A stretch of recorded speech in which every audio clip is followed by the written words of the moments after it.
বাম হাত কেটে দিয়েছে, তো ঝান্ডা মাটিতে পড়তে দেয় নাই।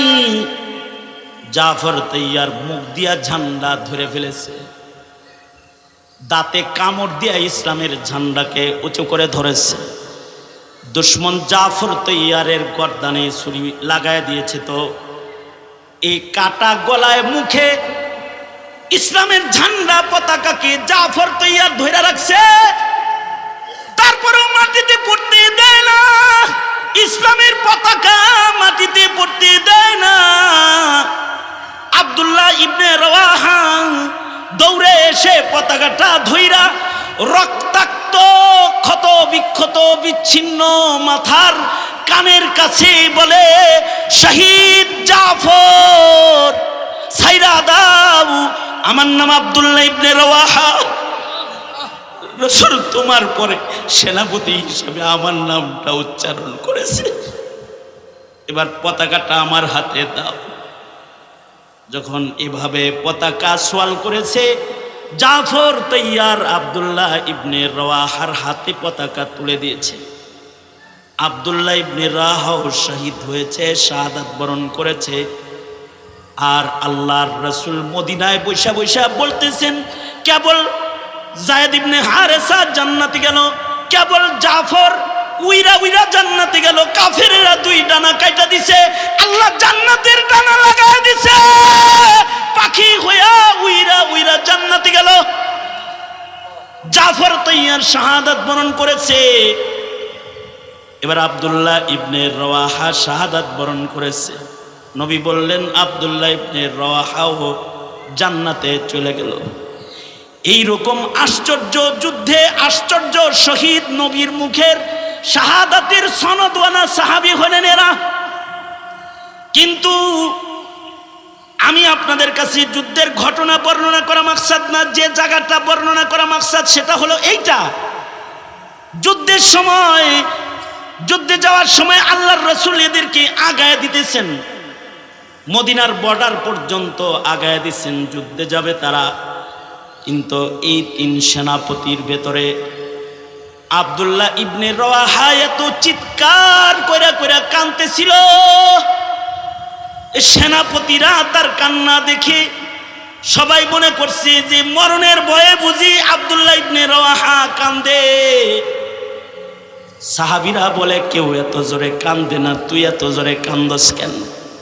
নবী বলছে, আমরা শহীদ হমু। শহীদ মানে বিনা হিসাব জান্নাতে যামু। দুনিয়ার মাটিতে বিনা হিসাব জান্নাতের সার্টিফিকেট পায়া মৃত্যুর ভয়ে এত কান্না করতেছ, নিজের আলো ইয়ালের মায়ায় মহব্বতে এত জোরে কাঁদছ কেন? আব্দুল্লাহ ইবনে রওয়াহা তাদের ইমানের জায়গাটা কোন জায়গায়? আব্দুল্লাহ ইবনে রওয়াহা বলে, না না না, আমি কিন্তু মরণের ভয়ে কান্দি না। রাসূল বলেছে, জান্নাত এমন একটা স্থায়ী বসবাসের সুখের জায়গা, যেখানে যাইতে হলে একটা পুলসিরাতের পুল পার হয়ে যেতে হবে। এই পুলসিরাতের পুল পার হওয়া ব্যতিরেকে কোনো নবী, কোনো সিদ্দিক, কোনো শহীদ, কোনো সালেহীন কেউ জান্নাতে যেতে পারবে না। যাকেই জান্নাতে যেতে হবে সে পুলসিরাত পার হয়ে যেতে হবে। রাসূল তো বলল, আমি শহীদ, জান্নাতে যামু এতটুকুন কনফার্ম, কিন্তু আমার ডর লাগতেছে পুলসিরাতের পুল যে আমি কেমনে পার হমু।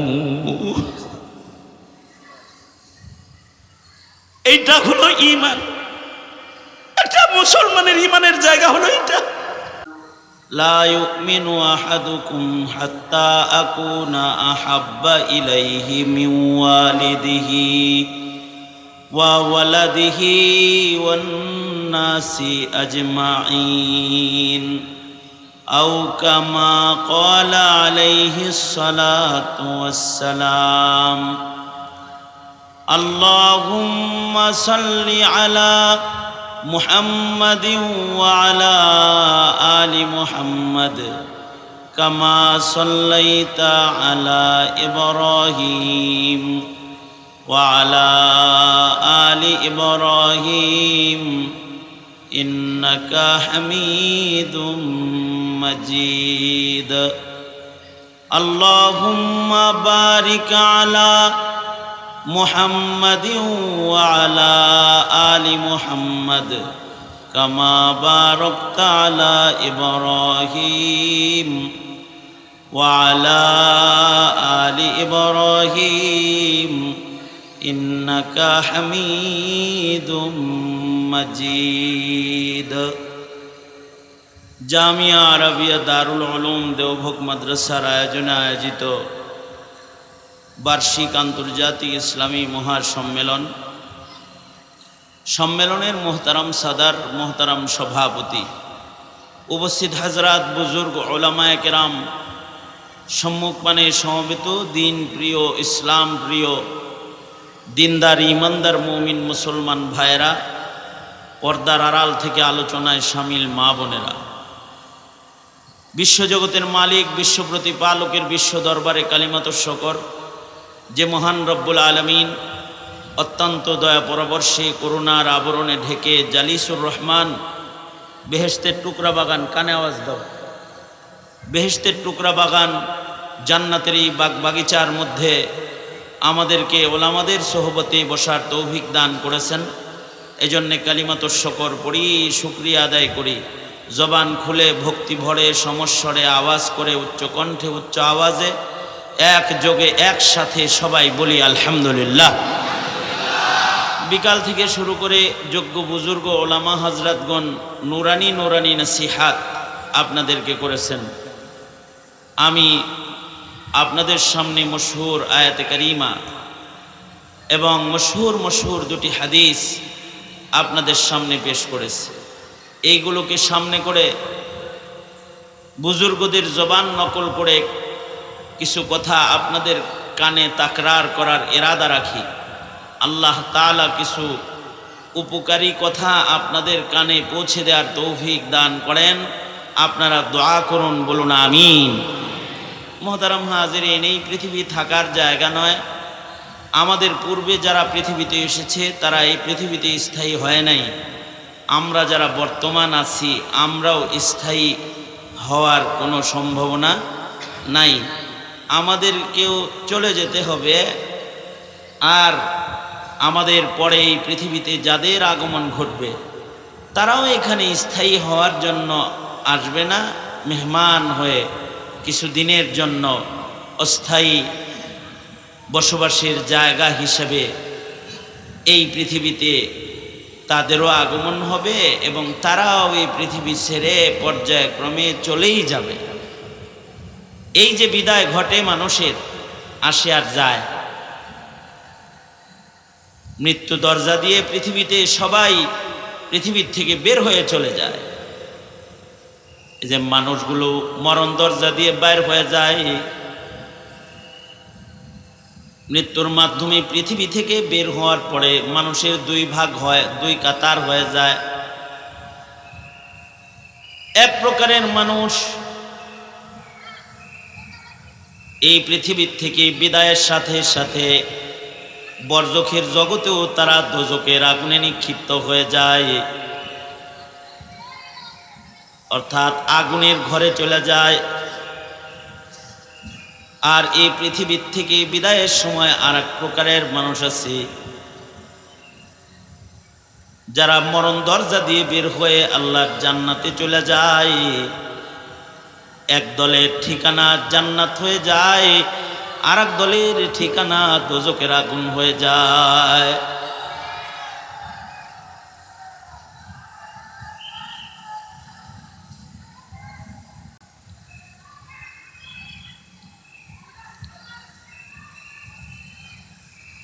আল্লাহর রাসূল সাল্লাল্লাহু আলাইহি ওয়াসাল্লাম, আপনারা এইদিকে থাকেন, ভলেন্টিয়ার বেশি হলেও সমস্যা। ভলেন্টিয়ার যদি আকলমন্দ না হয় তো ভলেন্টিয়াররা ভলেন্টিয়ারগিরি করে না, ওরাই মাহফিল নষ্টকারীও হয়। এত বেশি বাঁশি বাজায় যে ওদের বাঁশির আওয়াজে মনে হয় যেন যে আবার শেখ হাসিনা ইন্ডিয়াতে আইছে এনে।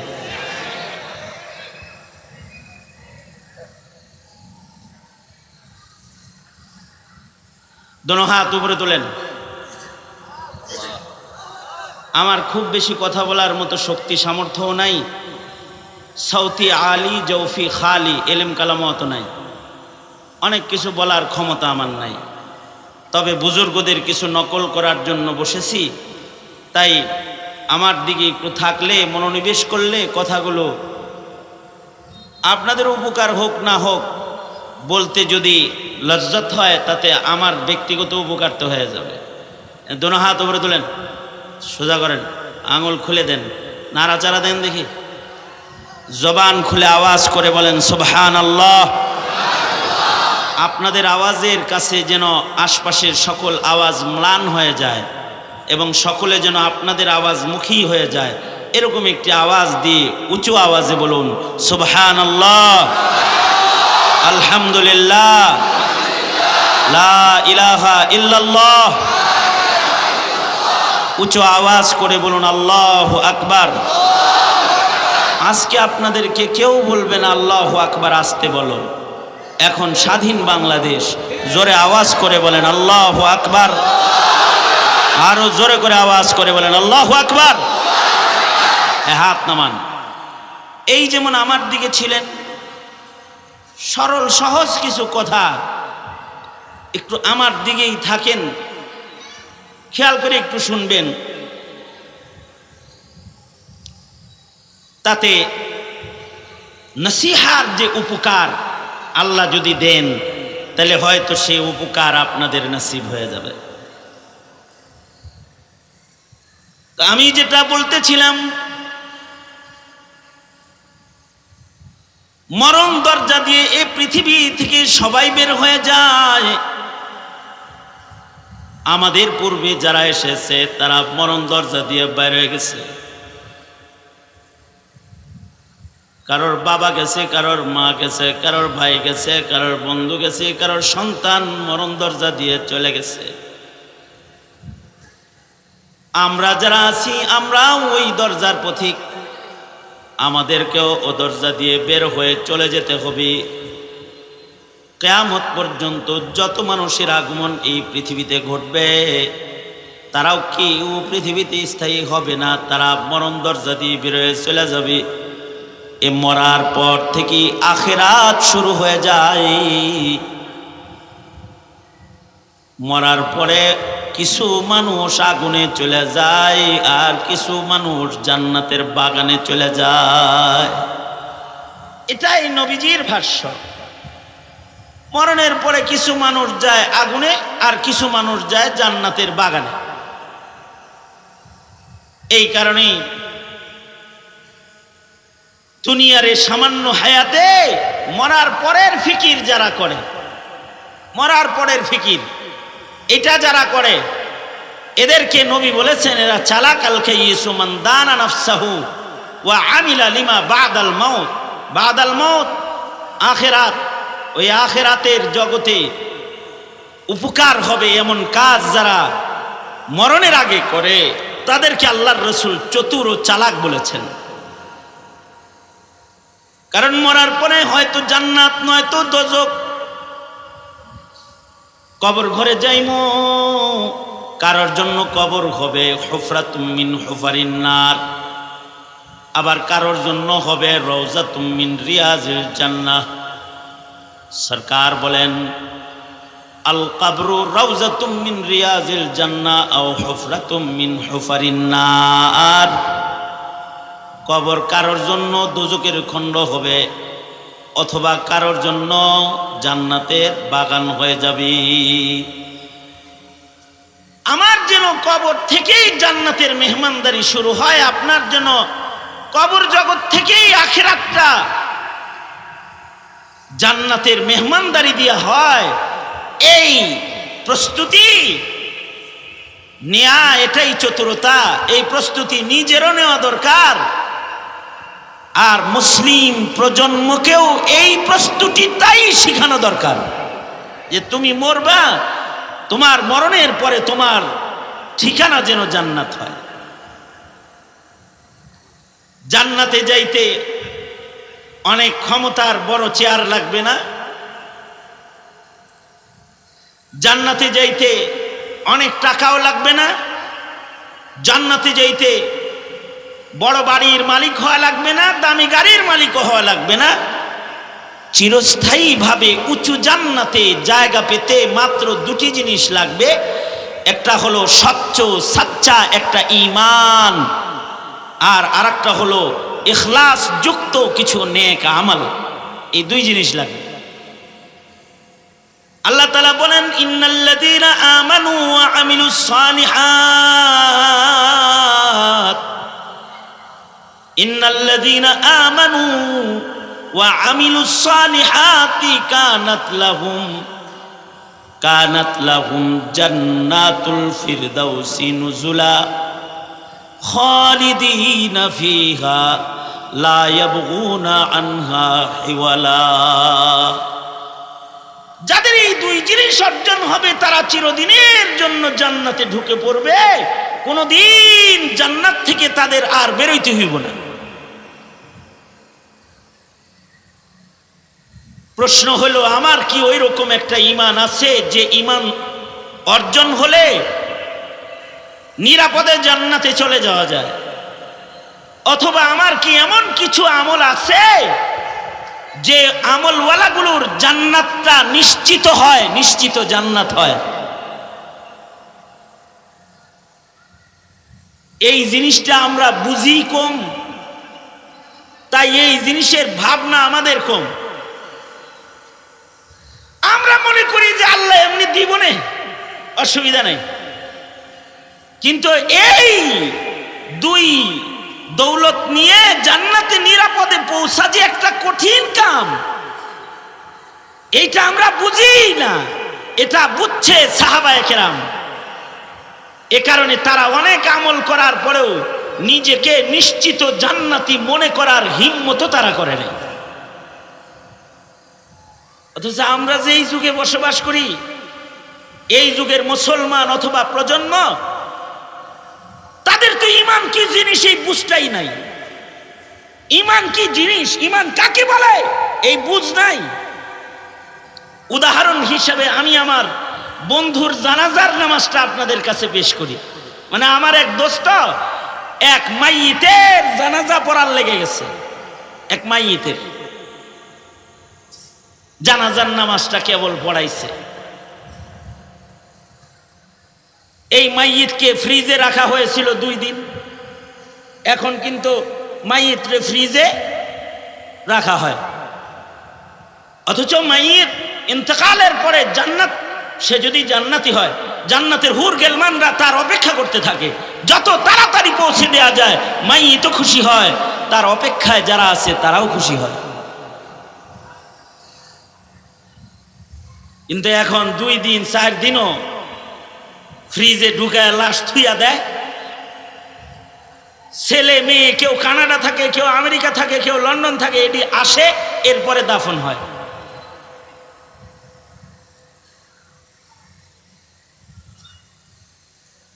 নাজায়েজ। আমি ও সকল মাসালা বলার লেগা এখানে বসি নাই। মাসালা তো মুফতিরা বলবেন, তবে এমনটি করবেন না কেউ নিজের ঘরে মাইয়িত মারা গেলে ফ্রিজে ঢুকায় এর উপরে রাখার চেষ্টা করবেন না। যত তাড়াতাড়ি পারেন তাকে দাফন করে দিবেন।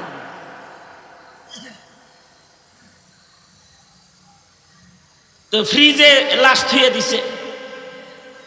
ছেলে বিদেশ থেকে আসছে, এরপরে জানাজা হইতেছে। ছেলে বাবার জানাজা পড়তে এসেছে, সাথে নিজের ছেলেরেও লয়ে আইছে। ছোট ছেলে বাচ্চাটাকে নিয়ে আসছে দাদার লাশ দেখানোর জন্য। ইকো বন্ধ করো। দাদার লাশ দেখানোর জন্য নিয়ে আসছে। আমার বন্ধু বলছে যে জানাজাটা কেবল শেষ করছি, আর মাইয়িতের খাটে আপনজনরা ধরছে, লাশটা এখন কবরস্থানের দিকে নিয়ে যাবে। ঠিক এই সময় বাচ্চাটা তার বাবাকে প্রশ্ন করতেছে। প্রশ্নটা হলো শোনার মতো, প্রশ্নটা হলো বুঝার মতো, প্রশ্ন থেকে শিক্ষা অর্জন করার মতো অনেক কিছু আছে। প্রশ্ন হলো, ছোট্ট বাচ্চা তার পিতাকে বলছে, আব্বু এখন কি দাদুর লাশ আগুন দিয়া জ্বালায়া দিবা? নাউজুবিল্লাহ তো কেউ কইতে পারলেন না। শুনছেন আমি কি কইছি? এটা শুনছেন? শুনলে তো নাউজুবিল্লাহ বাইরে হইতো, আল্লাহ জানে শুনেনি নেই। তাই আমি আবার ফিরা বলি, নাউজুবিল্লাহটা একটু ভালো করে রাখন। বাচ্চাটা বলতেছে, আব্বু এখন কি দাদুর লাশ আগুন দিয়া জ্বালায়া দিবা? আমার বন্ধু বলে, দোস্ত এই কথাটা শোনার সাথে সাথে আমার শরীরে কম্পন শুরু হয়ে গেছে। আমি এখনো পর্যন্ত কথাটা স্মরণ হলে চোখের পানি রাখতে পারি না, কারণ মুসলিম ঘরের একটা সন্তানের ঈমান এত কমজোর যে তার বাবা তাকে, মুসলিম ঘরের সন্তানকে তার বাবায় কবরও চিনায় নাই, শ্মশানও চিনায় নাই। মরার পরে মুসলমানের কোথায় দাফন হয় তাও জানায় নাই। অথবা মৃত্যুর পরে মুসলমানকে কবর জগতে প্রশ্ন করা হয়, মান রব্বুকা ওয়া মা দীনুকা ওয়া মান হাদার রাজুলুল্লাযী বুইসা ফীকুম। এমন কোনো কথা এখনো পর্যন্ত তার সন্তানের কানে দেয় নাই। অথবা বরজখ, কবরও কারোর জন্য জান্নাত হয় অথবা দোজখ হয়, এমন কোনো তালিম নিজের সন্তানকে মুসলিম বাপে দেয় নাই। যে কারণে সন্তান এখনো পর্যন্ত মুসলমানের যে গুরুস্থান আছে, কবরের আযাব, জান্নাত, জাহান্নাম, কোনো কিছুর কোনো বিশ্বাস এই সন্তানটার এখনো পর্যন্ত পরিপক্ক হয় নাই। নাউজুবিল্লাহ, যে এখনই বাচ্চাটা জানেই না যে বরজখের কিছু ঈমান মুসলমানকে রাখতে হয়, এটা সে জানেই না এখনো।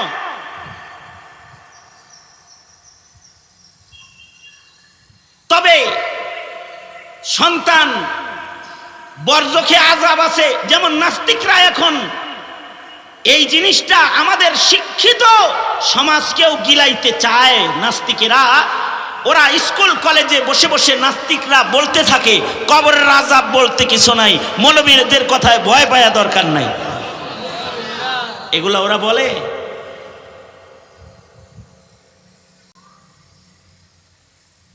ওরা বলে যে জান্নাত দোজখ বলতে কিছু নাই, ওরা বলে ফেরেশতা বলতে কিছু নাই।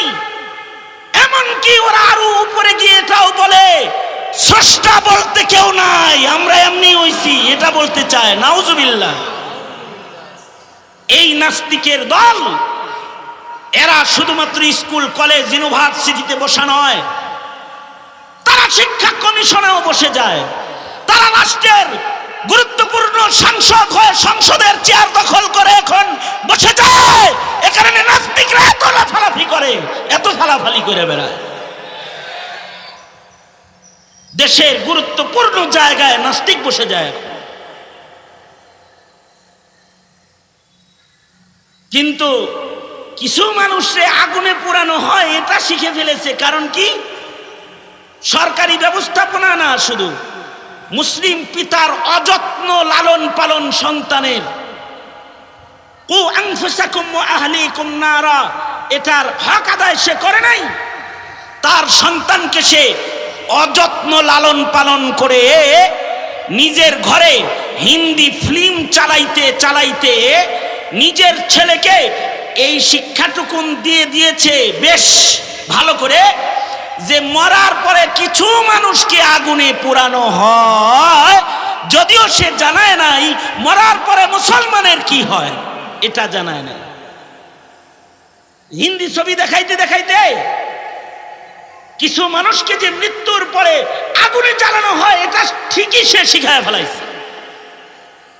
এ কারণে সন্তানের প্রশ্ন, আব্বু দাদুকে কি এখন আগুনে জ্বালাইবা? নাউজুবিল্লাহ, এটা হলো প্রশ্ন। এই অযত্নের তাওহীদবাদ বিদায় আর হিন্দুত্ববাদ প্রতিষ্ঠা শুধুই মাত্র সিনেমা জগতের মাধ্যমে না। 16 বছরের জালিম সরকার আওয়ামী লীগ এই দেশকে হিন্দু বানাইবার চক্রান্ত করে মুসলিম শিক্ষা পাঠ্য বইয়ে গোমাতা প্রবেশ করালেও নবীর সিরাতকে শিখানোর চেষ্টা করে না। কিন্তু সিলেবাসের ভেতরে গোমাতার তালিম দেয়া হয়েছে। যেই ছেলের কবরের এতটুকুন ঈমান নাই, কবরের বিশ্বাস, বরজখ, আখিরাত, বিচার দিবস এগুলো সম্পর্কে যার জ্ঞান নাই, ওই ছেলের ঈমান আর কোন জায়গায় আছে? অথচ সাহাবায়ে কেরামের ঈমান কেমন ছিল? সাহাবায়ে কেরাম বরজখকে কত ভয় করত। এখনকার সন্তানরা বরজখ বুঝে না, কবর বুঝে না, হাসর বুঝে না, পুলসরাত বুঝে না, ফিরিস্তা বুঝে না, কাহার জালাল মালিকের বিচার দিবস বলতে কিছু আছে, এটা এখনকার সন্তানরা বুঝে না। কিন্তু আগের যুগের মানুষের শুধু লা ইলাহা ইল্লাল্লাহ এতটুকুন বলার ঈমান নয়, তাদের ঈমানের জ্বর ছিল অনেক গভীরে। তারা আখিরাত, কবর, হাসরকে এত বিশ্বাস করত, এত ভয় পাইত, যাদেরকে আল্লাহর রাসূল জান্নাতের গ্যারান্টি দান করেছেন তারাও কবর হাসরের ভয়ে থরথর করে তারা কাঁপত। যেমন হযরত আবু বকর সিদ্দিক রাদিয়াল্লাহু আনহু। আবু বকর মাকামটা কোন জায়গায়? আবু বকরের মাকাম কোথায়? আবু বকরের মাকাম হলো সিদ্দিকে আকবর। আবু বকরের শান সিদ্দিকে আকবর। সিদ্দিকে আকবর মানে কি? আমাদের নবীজি যেমন সকল নবীর মধ্যে শ্রেষ্ঠ, এটা আবু বকরের শান। আবু বকর সকল নবীর, সকল উম্মতের মধ্যে শ্রেষ্ঠ। সকল নবীর, সকল উম্মতের মধ্যে এক নাম্বার শ্রেষ্ঠ দামি মানুষ, যার নাম সিদ্দিকে আকবর আবু বকর ইবনে কুহাফা রাদিয়াল্লাহু আনহু। আবু বকরের এত দাম, আল্লাহর রাসূল বলেছেন আবু বকরকে জান্নাতের 8 দরওয়াজা আহ্বান করবে, এক দরজা না। এই উম্মতের একমাত্র মানুষ যাকে আল্লাহর জান্নাতের 8 দরজা ডাকবে তার নাম হলো আবু বকর সিদ্দিক। কিন্তু এই আবু বকরের বরজখের ভয় কিরকম? এই আবু বকর গুরুস্থানে যায় জান্নাতুল বাকিতে সারা রাত দাঁড়ায় থাকতো আর চিৎকার করে করে কাঁদতো। এলাকার মানুষ আসলে জিগাইতো, আমিরুল মুমিনিন এথায় দাঁড়ায় এভাবে কাঁদতেছেন কেন? তিনি বলতেন, কবরের ভয়ে কাঁদতেছে, কারণ এই গুরুস্থানে আমার বহু সাথীরা ঘুমিয়ে আছে, আমাকেও আসতে হবে, না জানি কবর আমার সাথে কি আচরণ করবে।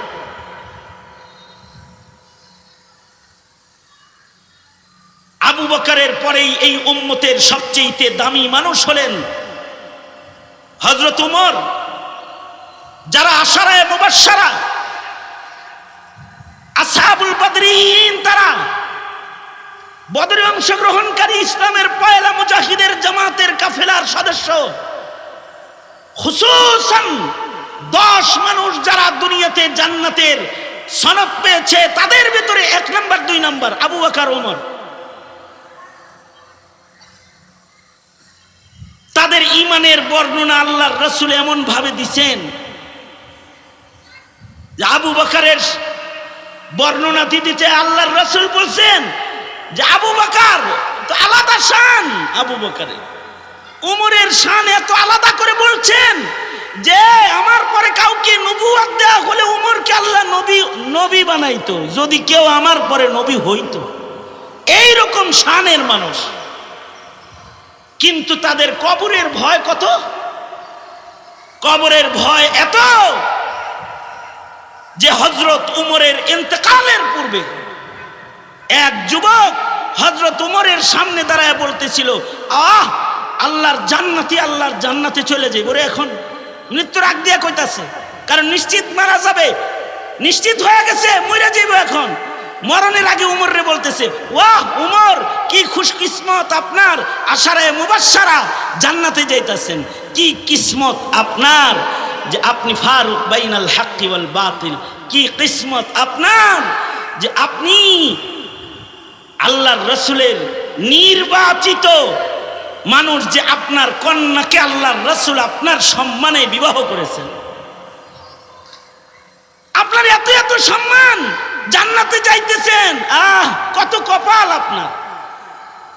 হযরত ওমর তখনও তার মুখে চাইপা ধরছেন, এমনি কাছে ডাইকা কয়, চুপ করো চুপ করো, আর বলবা না এগুলো, কারণ আমি বড় চিন্তায় আছি, না জানি কবরে আমার কি হবে, হাসরে না জানি আমার কি হবে।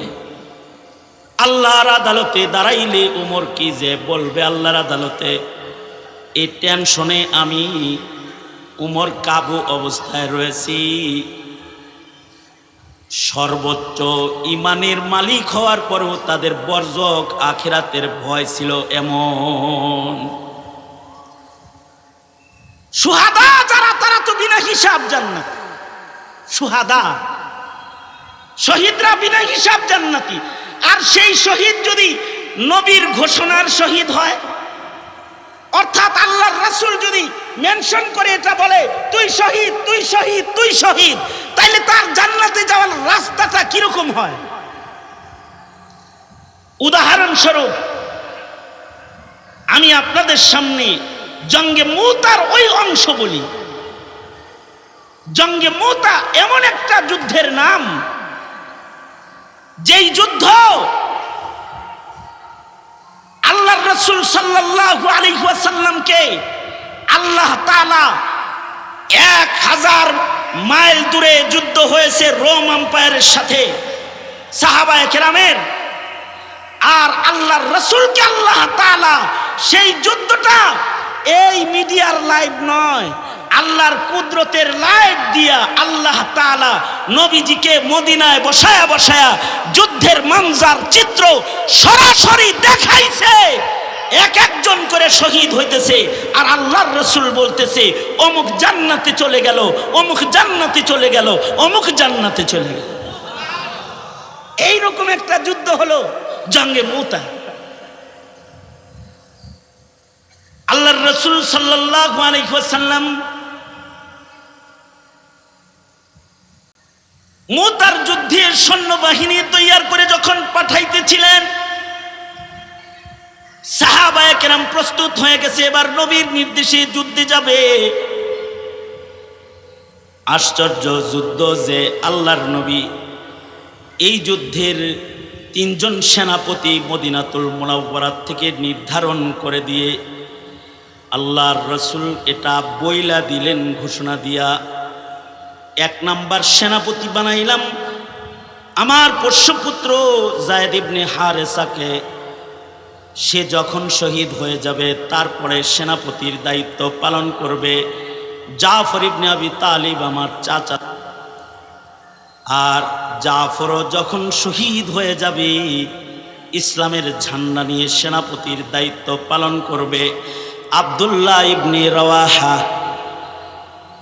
রাসূল বলে, আব্দুল্লাহ ইবনে রওয়াহাও শহীদ হয়ে গেলে 4র্থ নাম্বার সেনাপতি তোমরা তোমাদের যুদ্ধের ময়দান থেকে তোমরা একজনকে নির্বাচন করে সেনাপতি বানায় লবে।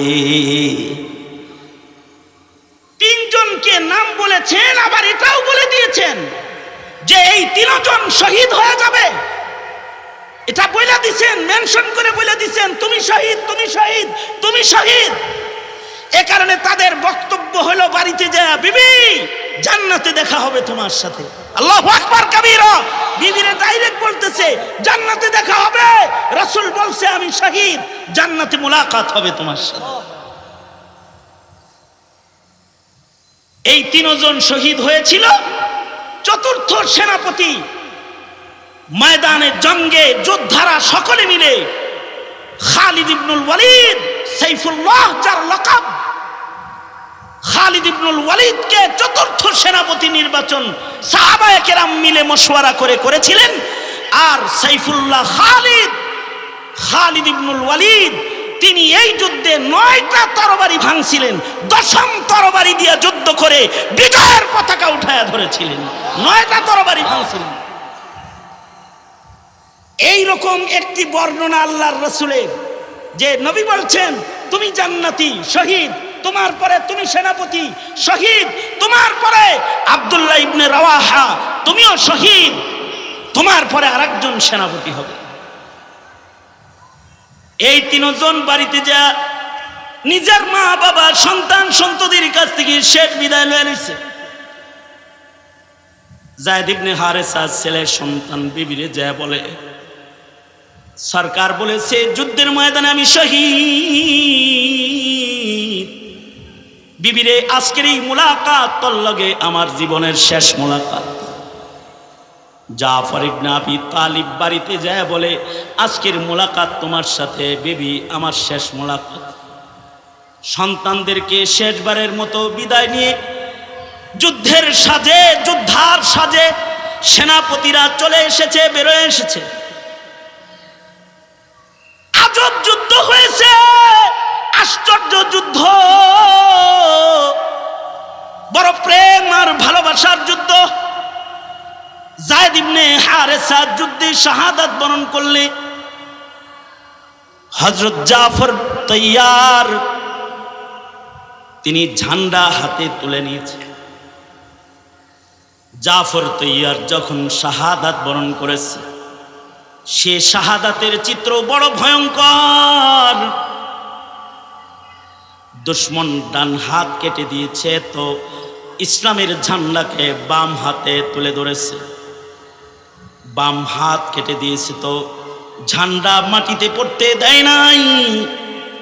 জাফর তৈয়ার মুখ দিয়া ঝান্ডা ধরে ফেলেছে, দাঁতে কামড় দিয়া ইসলামের ঝান্ডাকে উঁচু করে ধরেছে। দুশ্মন জাফর তৈয়ারের গর্দানে ছুরি লাগায় দিয়েছে, তো এই কাটা গলায় মুখে ইসলামের ঝান্ডা পতাকাকে জাফর তৈয়ার ধরে রাখছে, তারপরেও মাটিতে পড়তে দেয় না। ইসলামের পতাকা মাটিতে পড়তে দেয় না। আব্দুল্লাহ ইবনে রাওয়াহা দৌড়ে এসে পতাকাটা ধইরা রক্তাক্ত ক্ষত বিক্ষত বিচ্ছিন্ন মাথার কানের কাছে বলে, শহীদ জাফর ছাইরা দাও, আমার নাম আব্দুল্লাহ ইবনে রাওয়াহা। রাসূল তোমার পরে সেনাপতি হিসেবে আমার নামটা উচ্চারণ করেছে, এবার পতাকাটা আমার হাতে দাও। যখন এভাবে পতাকা সোয়াল করেছে, জাফর তৈয়ার আব্দুল্লাহ ইবনে রাওয়াহার হাতে পতাকা তুলে দিয়েছে। আব্দুল্লাহ ইবনে রাওয়াহা শহীদ হয়েছে, শাহাদাত বরণ করেছে। আর আল্লাহর রাসূল মদিনায় বৈশা বৈশা বলতেছেন, কেবল যায়েদ ইবনে হারেসা জান্নাতে গেল, কেবল জাফর উইরা উইরা জান্নাতে গেল। কাফেরেরা দুই ডানা কাইটা দিছে, আল্লাহ জান্নাতের ডানা লাগায় দিছে, পাখি হইয়া উইরা উইরা জান্নাতে গেল। জাফর তৈয়ার শাহাদাত বরণ করেছে। এবার আব্দুল্লাহ ইবনে রাওয়াহা শাহাদাত বরণ করেছে। নবী বললেন আব্দুল্লাহ ইবনে রাওয়াহাও জান্নাতে চলে গেল। এই রকম আশ্চর্য যুদ্ধে আশ্চর্য শহীদ নবীর মুখের শাহাদাতের সনদওয়ালা সাহাবী হলেন এরা। কিন্তু আমি আপনাদের কাছে যুদ্ধের ঘটনা বর্ণনা করা মাকসাদ না, যে জায়গাটা বর্ণনা করা মাকসাদ সেটা হলো এইটা, যুদ্ধের সময়, যুদ্ধে যাওয়ার সময় আল্লাহর রাসূল এদেরকে আগায় দিতেছেন, মদিনার বর্ডার পর্যন্ত আগায় দিচ্ছেন, যুদ্ধে যাবে তারা। কিন্তু এই তিন সেনাপতির ভেতরে আব্দুল্লাহ ইবনে রাওয়াহা এত চিৎকার কইরা কইরা কাঁদতেছিল, সেনাপতিরা তার কান্না দেখে সবাই মনে করছে যে মরণের ভয়ে বুঝি আব্দুল্লাহ ইবনে রাওয়াহা কান্দে। সাহাবীরা বলে, কেউ এত জোরে কান্দে না, তুই এত জোরে কান্দস কেন? নবী বলছে, আমরা শহীদ হমু, শহীদ মানে বিনা হিসাব জান্নাতে যামু। দুনিয়ার মাটিতে বিনা হিসাব জান্নাতের সার্টিফিকেট পায়া মৃত্যুর ভয়ে এত কান্না করতেছ, নিজের আলো ইয়ালের মায়ায় মহব্বতে এত জোরে কাঁদছ কেন আব্দুল্লাহ ইবনে রাওয়াহা? তাদের ইমানের জায়গাটা কোন জায়গায়? আব্দুল্লাহ ইবনে রাওয়াহা বলে, না না না, আমি কিন্তু মরণের ভয়ে কান্দি না। রাসূল বলেছে জান্নাত এমন একটা স্থায়ী বসবাসের সুখের জায়গা, যেখানে যাইতে হলে একটা পুলসিরাতের পুল পার হয়ে যেতে হবে। এই পুলসিরাতের পুল পার হওয়া ব্যতিরেকে কোনো নবী, কোনো সিদ্দিক, কোনো শহীদ, কোনো সালেহীন কেউ জান্নাতে যেতে পারবে না। যাকেই জান্নাতে যেতে হবে সে পুলসিরাত পার হয়ে যেতে হবে। রাসূল তো বলল আমি শহীদ, জান্নাতে যামু এতটুকুন কনফার্ম, কিন্তু আমার ডর লাগতেছে পুলসিরাতের পুল যে আমি কেমনে পার হমু। এইটা হলো ঈমান। একটা মুসলমানের ঈমানের জায়গা হলো এটা। তার আখিরাতের ভয়, তার কবরের ভয়, তার হাসরের ভয় থাকবে এই জায়গায়। এইখানে যদি কোনো ঈমানদার তার কবর সম্পর্কে নাই জানে, তার আখিরাত সম্পর্কে যদি তার জানা নাই থাকে, তাহলে সে কিভাবে জান্নাতে যাইব? কখনো কি চিন্তা করেছো? জান্নাত ঠিকানা সবার, কিন্তু আল্লাহর জান্নাতে যেতে হলে একটা মুমিনকে স্বচ্ছ একটা ঈমানের মালিক হইতে হবে, যে ঈমান বড় সাচ্চা পাক্কা। ঈমানের কোয়ালিটি রং কি হবে? আল্লাহ তাআলা বলেন আমিনু কামা আমানান নাস। তুমি যে ঈমানটা আনবা তোমার ঈমান হবে আব্দুল্লাহ ইবনে রাওয়াহার ঈমানের মতো। তুমি যে ঈমানটা আনবা তোমার ঈমানটা হবে আবু বকরের ঈমানের মতো। তুমি যে ঈমানটা আনবা তোমার ঈমানটা হবে আবু বকরের ঈমানের মতো। প্রশ্ন করো তুমি তোমাকে, তোমার আর আমার ঈমান কোথায়? আর আগামীর তোমার প্রজন্মের ঈমান কোন জায়গায় দাঁড়ায় আছে? একটু জিজ্ঞাসা করো নিজেকে। আর এই জিজ্ঞাসার জবাবে তোমার প্রস্তুতিটা কি হওয়া উচিত? তোমার ঈমান রক্ষায়, তোমার জিন্দেগি অথবা তোমার সন্তানের ঈমানি জিন্দেগির ঈমান রক্ষায় অভিভাবক হিসাবে তোমার দায়িত্ব কি? অথবা 17 কোটি মুসলমানের ঈমান রক্ষায় তুমি একজন ঈমানদার হিসাবে তোমার ভূমিকা কি? তুমি কি এই দেশে নাস্তিকের দোসর বসাবে, অথবা ইহুদ নাসারাদের দোসর বসাবে, অথবা 17 কোটি মুসলমানের ঈমানকে দাফন করে হিন্দুত্ববাদ, ইহুদিয়াত আর নাসরানিয়ত যারা প্রতিষ্ঠা করতে চায় তাদেরকে আগায় দিবে? নাকি খেলাফত আলা মিনহাজিন নবুওয়াকে সামনে বাড়ায়া 17 কোটি মুসলমানের ঈমান তুমি রক্ষা করবে? এটা তোমার ফয়সালা। এজিবুইশ জান্নাতেও যেতে পারো, দরওয়াজা খোলা আছে। আর যদি চাও দোজখে পাঠাইবা, তাও দরজা খোলা আছে। তবে এদেশের আলেমরা চায় যে তুমি, তোমার সন্তান, আমি, আমার প্রজন্ম যেন দোজখে চলে না যায়। সুতরাং দায়িত্ববোধ হবে প্রজন্মের ঈমান রক্ষা করা। মৌলবীরা যে জেলখানায়, মৌলবীরা যে অত্যাচারিত, মৌলবীরা যে মাজলুম, চেয়ারের কারণে না, রাজনীতির কারণে না। মৌলবীরা এই জমিনে মুসলমানের ঈমান রক্ষার কথা কয়, এটা যারা এদেশে বিধর্মীদের চাষাবাদ করতে যায় তাদের ভাল লাগে না। তাছাড়া আমাদের দেশে এমন কিছু আলেম আছে যে আলেমদের কোনো অপরাধ নেই, এরা শুধু তাবলীগ করে। সরকারও জানে, শয়তানেও জানে। মানে সরকার তো জানেই, শয়তানও জানে। যেমন মৌলানা জুবায়ের, মুফতি জুবায়ের বিধর্মীদের ভেতরে তাবলীগের কাজ করে, সরকারও জানে, শয়তানেও জানে। না কোনো রাজনীতিতে আছে, না কিছুতে আছে, তাকেও ধরে জেলখানায় দিয়েছে। তার কারণ হলো সে বেঈমানের হৃদয়েও ঈমানের চাষ করে ফেলায়। এটাই তার অপরাধ, এটাই অপরাধ। মামুনুল হক সাহেব পর্যন্ত এদেশের আলেম যারা বন্দী হয়েছে, এদের সবার অপরাধের ঈমানের কথা কয়, যেটা কারোর ভাল লাগে না।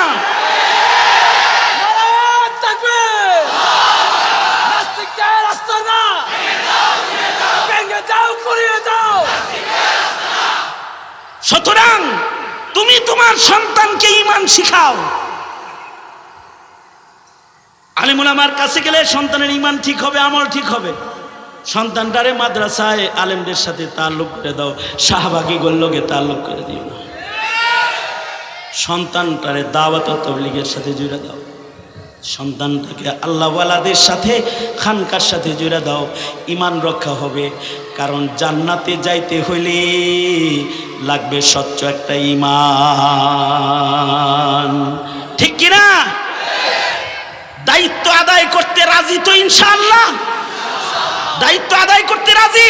কি দায়িত্ব? প্রজন্মের ঈমান বাঁচাও। বলুন, কি বাঁচাও? আরো জোরে আওয়াজ করে বলুন, প্রজন্মের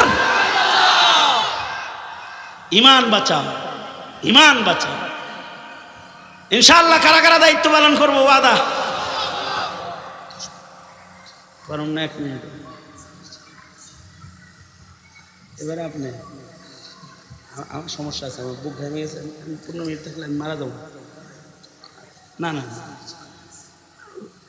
দেরি আসতে, যানজটের রাস্তা।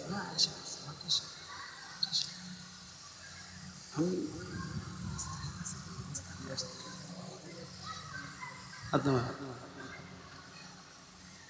মামা শোনেন, আমি আমার আলোচনার ইতি টানতেছি। নারায়ণগঞ্জে আমার অনেক আসা যাওয়া আছে। কথা হবে আবার, দেখা হবে আবার। ময়দানে খোলা আকাশের নিচে দেখা হবে ইনশাআল্লাহ। কথাও হবে ইনশাআল্লাহ। হায়াত বাকি তো মুলাকাত বাকি, মুলাকাত বাকি তো নসিহত বাকি।